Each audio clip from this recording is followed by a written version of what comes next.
Beautiful, don't you think? Blockbuster Gravity reached new heights, not only in the award stakes but technical achievements too. Despite the very convincing end product, the space needed to shoot this movie was a lot less than you'd think. Gravity isn't the only blockbuster movie that Framestore's been involved with. Harry Potter, James Bond's Skyfall and Robocop are just some of the other films that this London-based firm have been involved with, proving that London is still one of the top locations for creating movie visual effects. This is Britain's first ever halal food festival, celebrating the concept of food that has been followed from farm to fork. The rising demand for halal food here in the UK is being attributed to a growing Muslim population. Around 4% of the UK's population are Muslim, with a spending power of over £20 billion a year. By 2030, that's expected to more than double. The Bear and the Hare, the stars of John Lewis's Christmas ad this year. It's been an internet phenomenon with millions of YouTube hits, not to mention hundreds of thousands of online shares, which some advertising analysts eye as the true barometer of success. Advertising your business is becoming a complex task. Gone are the days when a retailer can just parade its products in front of you and throw the odd celebrity in as good measure.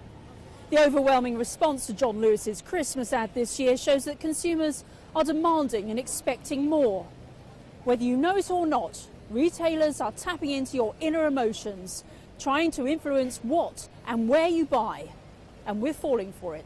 Football is big business, with individual club revenues reaching the hundreds of millions. Most money is made off the pitch. Here, Emirates has slapped its brand all over Arsenal's home stadium and a multi-million-pound sponsorship deal with the Premier League team.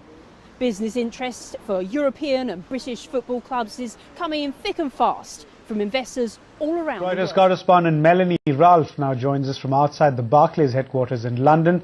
Melanie, the LIBOR scandal threatens to widen to more banks. Tell us what the kind of implications we're looking at for British banks in general now. Today, Barclays Bank faces its first casualty of its senior management. Marcus Aegis, chairman in his role for 5 years of Britain's third largest bank. The big question now is whether the chief executive, Bob Diamond, will follow suit.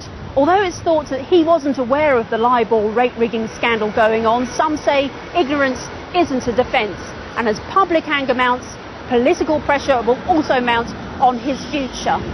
But now the banks are facing a new type of crisis, a crisis that affects ordinary people, their pensions, their mortgages. And no doubt Barclays Bank is the tip of the iceberg. Some say expect more announcements from other banks in the next coming days.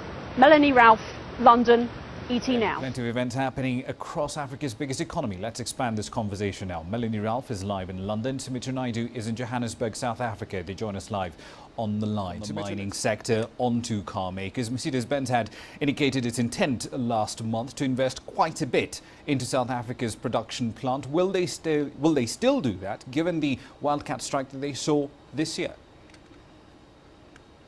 Well, Emma, these kind of labour disputes threaten to put plans on hold. Mercedes-Benz was planning to make its manufacturing operation in South Africa bigger. Productivity from the plant has been strong over the years, and they predict this strength to continue. The expansion would take time, effort and long-term investment. The fear now is that investors won't be interested in being part of the deal. Some analysts predict that foreign investors are going to flee with these impending strikes in the labour market. Manufacturing accounts for about 15% of South Africa's GDP, so disruption in this sector alone could cause very unwelcome ripples across the economy as a whole, making investors even more cautious. Indeed. Sumitra, we understand the ANC's